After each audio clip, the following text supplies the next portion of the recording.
Please welcome Ireland, led out by Captain Paul Sterling.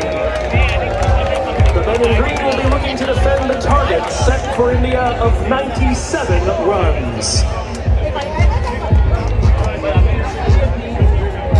Ladies and gentlemen, opening the batting for India, number 45, Rohit Sharma.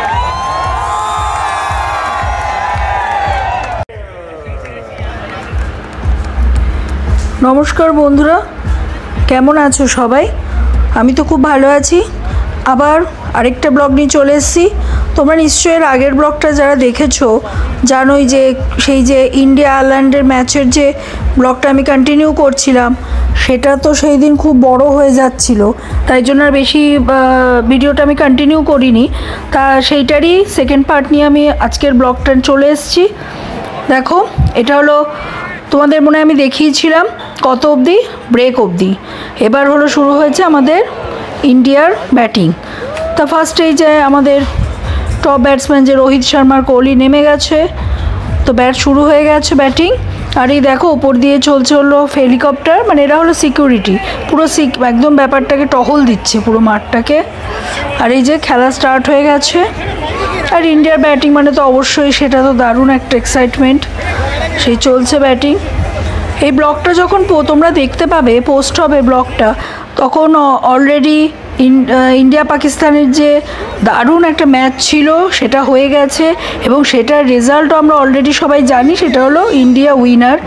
সেটাও কিন্তু দারুণ একটা ব্যাপার আমাদের কাছে। সেই ম্যাচটা আশা করি তোমরা সবাই দেখেছো, সবাই এনজয় করেছো, এবং সবচেয়ে বড় বিরাট উত্তেজনা নিয়ে একটা খেলাটা হয়েছে। যেমন এই ম্যাচটাই বলি তোমাদের, ইন্ডিয়া আয়ারল্যান্ডের ম্যাচটা খুব ইজিলি ইন্ডিয়া জিতে গেছে, মানে ইন্ডিয়াকে মানে টাইমের অনেক আগে খেলা শেষ হয়ে গেছে, কারণ আয়ারল্যান্ড এত মানে কম রানই করেছে, তো ইন্ডিয়া সেটা টক্কর দিয়েছে। কিন্তু ইন্ডিয়া পাকিস্তানের ম্যাচটা কিন্তু মারাত্মকভাবে এক্সাইটমেন্ট ছিল, মানে লাস্ট বল পর্যন্ত মানে আমরা একটা টান উত্তেজনা ছিল, এবং সেই রকম ম্যাচ না দেখেও বিরাট আনন্দ। তা যাক, নিশ্চয়ই আশা করি সবাই ম্যাচটা দেখে দারুণ এনজয় করেছো, আমরাও এনজয় করেছি।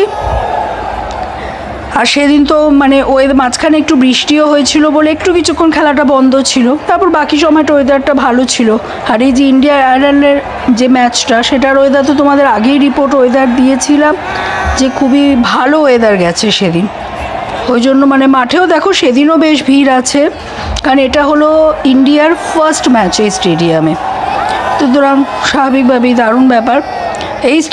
এই মাঠে মোটামুটি আরও 8টা ম্যাচ আছে, তার মধ্যে ইন্ডিয়ার 2টো ম্যাচ, এই একটা আয়ারল্যান্ডের সাথে, নেক্সট ম্যাচ আছে পাকিস্তানের সাথে, এবং তারপরের ম্যাচটা আছে ইন্ডিয়া ইউএসএ, যেটা এখনও হয়নি। আমরা সেটা তোমরা আশা করি দেখবে। আর সবাই ইন্ডিয়া ইউএসএও কিন্তু এবার দারুণ পারফর্ম করছে, দারুণ খেলছে ইউএসএ। দেখা যাক ওই ম্যাচটার কী রেজাল্ট হয়। তারপর ইন্ডিয়ার বাকি ম্যাচগুলো মনে হয় ওয়েস্ট ইন্ডিজে আছে। চলো, এই খেলাটা তো কন্টিনিউ হচ্ছে।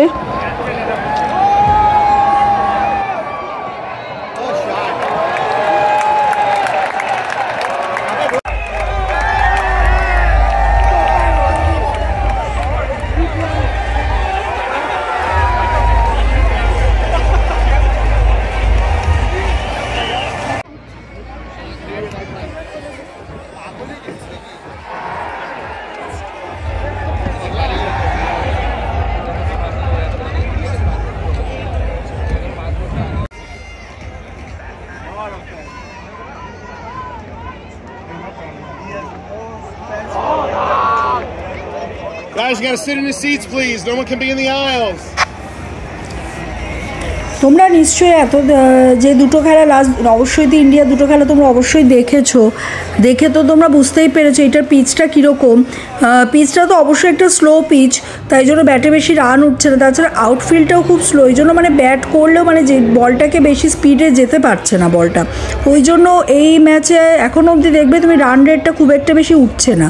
যেমন আমি লাস্ট ম্যাচ ইন্ডিয়া পাকিস্তানের ম্যাচটাই যদি বলি, তোমরা দেখে নিশ্চয়ই সবাই দেখে বুঝতে পেরেছো যে ম্যাচটাতে মানে রান তো যা উঠেছে, মানে বোলিংদের লাস্ট ইয়েটা কিন্তু ট্যালেন্ট, মানে একদম যেটা ক্রেডিট দেবো আমি বোলারদের, যার জন্য ইন্ডিয়া ম্যাচটা নিয়ে বেরিয়ে গেল, পুরোপুরি ক্রেডিট দেবো অবশ্যই ইন্ডিয়ান বোলারদের, কারণ ব্যাটিং তো মানে নর্মালি দেখেই কেউই খুব একটা বেশি রান করতে পারেনি, কারণ এই পিচটাই এরকম, মানে আমাদের যে কলকাতার ইডেন গার্ডেন্সের মতো কিন্তু পিচ নয়, যেটাকে আমরা বলি ব্যাটিং পিচ, প্রচুর রান উঠবে সেরকম পিচ একদমই নয়। ঠিক আছে, দেখা যাক নেক্সট ম্যাচটা কি হতে চলেছে। দুটো ম্যাচ তো ইন্ডিয়া সুন্দর জিতে গেল, ইন্ডিয়া আমাদের উইনার। আশা করব নেক্সট ম্যাচটাও ইন্ডিয়া উইন যেন করে, এটাই আশা রাখি। দেখছো তো প্রচণ্ড ভিড়।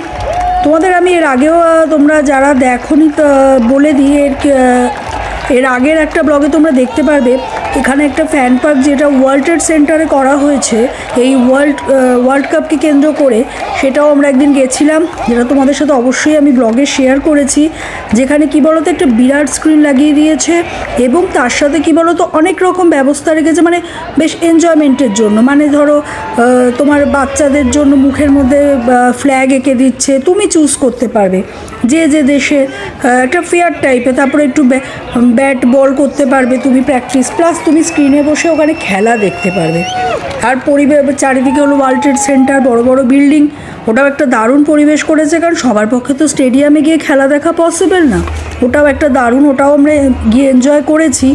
কিন্তু ইন্ডিয়া পাকিস্তানের ম্যাচ আমরা বাড়িতে বসেই দেখেছি, সেদিনও দেখছিলাম বেশ ভিড় হয়েছে ওখানে গিয়ে যা হয় সবার মধ্যে বসে খেলা দেখলে একটা তো আলাদা মজা। এই দেখো খেলা কিন্তু শেষ, আমাদের ইন্ডিয়া উইনার হয়ে গেছে।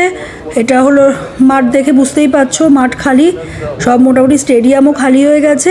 সেদিন তো খেলা তোমাদের আগেই বললাম অনেক আগেই শেষ হয়ে গেছে, টাইমের বেশি টাইম লাগেনি ইন্ডিয়াকে উইন হতে গিয়ে। এই দেখো সব বেরিয়ে গেছে এবং বাইরে বেরিয়ে হচ্ছে আমাদের জয়ের সেলিব্রেশন। দেখছো তো আমাদের দেশের পতাকা একদম নিয়ে সব নাচানাচি চলছে, সবাই মিলে সেলিব্রেট করছে যে ইন্ডিয়া ফার্স্ট ম্যাচটা উইন হয়েছে। এটাও বেশ সুন্দর একটা দেখার মতো।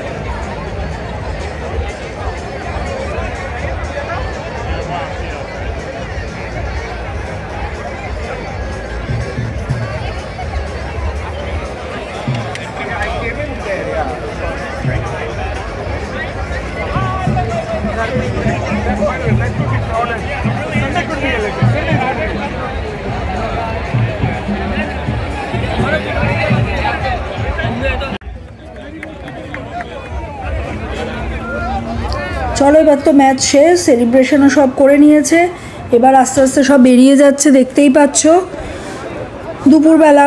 এবার তো ওই যে তাও লাস্ট মুহূর্তে সব ছবি টবি তুলছে। এই যে এবার তোমাদের ঢোকার এন্ট্রির সময় কিন্তু দেখিয়েছিলাম, এটা হলো একই রাস্তা দিয়ে আবার সব এক্সিট হয়ে যাচ্ছে, পুরো লাইন দিয়ে চারিদিকে ব্লু আর ব্লু, কারণ সব জার্সি আমাদের ইন্ডিয়ার ব্লু জার্সি পরে সব আস্তে আস্তে বেরিয়ে যাচ্ছে এবার। আর ফেরার সময়টা কি বলো তো, শাটেল তোমাদের দেখিয়েছিলাম না, শাটেল করা পার্কিং থেকে স্টেডিয়াম অবধি একটা শাটেলের ব্যবস্থা রেখেছে। কিন্তু ফেরার সময় কি হচ্ছে, আসাটা কি সবাই যে যার টাইমে ঢুকেছে স্টেডিয়ামে, কিন্তু ফেরাটা তো সেটা না, সবাই একসাথে বেরিয়েছে। সুতরাং শাটেল পাওয়া তো টাফ আছে, শাটেল একবার নামাচ্ছে আবার আস্তে আস্তে এসে উঠাচ্ছে, ওই জন্য কেউ আর মানে ওয়েট করছে না, সবাই একসাথে বেরিয়ে যাচ্ছে, কারণ শাটেলের জন্য ওয়েট করা এখানে বৃথা। ওই জন্য দেখো আস্তে আস্তে এই এরিয়াটা না বেশ ফাঁকা এরিয়া, মানে নিউ ইয়র্ক তো একটা বিরাট বড় স্টেট, মানে এটা একদম বিরাট ফাঁকা এরিয়া, মানে একটা বিশাল পার্ক এটা একটা, তার মধ্যেই স্টেডিয়ামটা করেছে। জায়গাটা দেখো চারিদিকে প্রচুর জায়গা নিয়ে, স্টেডিয়ামটার বাইরেও প্রচুর জায়গা চারিদিকটা। দেখছো তো কি সুন্দর আকাশ নীল, তার নিচে হলো জার্সি নীল, একদম সুন্দর নীল নীল পরিবেশ একদম, প্লাস জয়ের পরিবেশ। সবার মুখে ওই জন্য খুব হাসি নিয়ে সবাই বেরিয়ে পড়েছে। এই দেখো দেখতে পাচ্ছ তো লোক প্রচুর লোক, প্লাস সেদিন বললামই ওয়েদারটা তো দারুণ পেয়ে গেছে সবাই।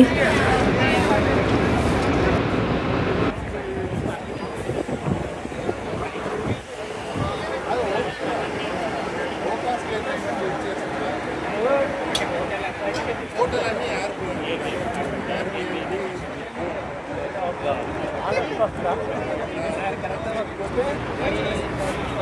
দেখো সবাই আস্তে আস্তে পার্কিংয়ের দিকে এগোচ্ছে, রাস্তা ভর্তি লোক, একদম সবাই একসাথে হাঁটছে।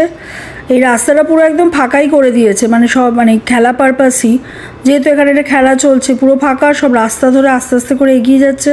কারণ ব্যবস্থাটা ভীষণই ভালো, মানে পুরো এত সুন্দর ওরা মেনটেন রেখেছে, এত হাজার হাজার লোক দেখতে এসছে, প্লাস এত প্লেয়ার, ভীষণ ভালো মেনটেন করেছে সব কিছু।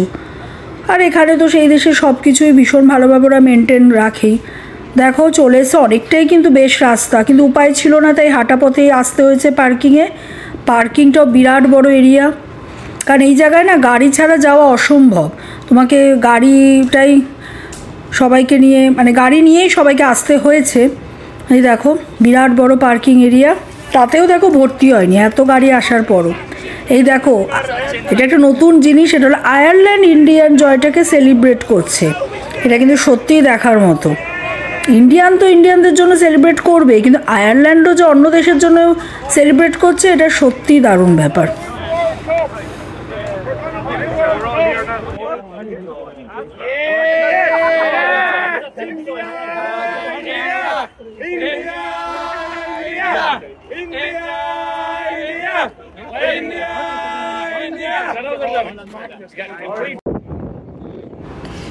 এই দেখো পার্কিংয়ের পাশে না এটা আরেকটা স্টেডিয়াম আছে, এখানে না কনসার্ট টানসার্ট, বড় বড় কনসার্ট হয়, গানের কনসার্ট, কোনো এখানকার প্রোগ্রামও হয়ে থাকে। তো এখানে নাকি আগস্ট মাসে একটা প্রোগ্রাম হতে চলেছে সোনু নিগমের, দারুণ ব্যাপার। তা চলো এই যে এবার বাড়ি ফেরার পালা, ওরা বাড়ি ফিরে আসছে।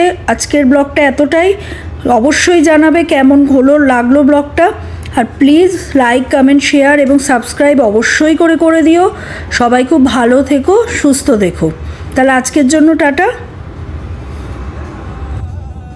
40 అంటే 45 మినిమం పోతారు కొంచెం నారో ఉంది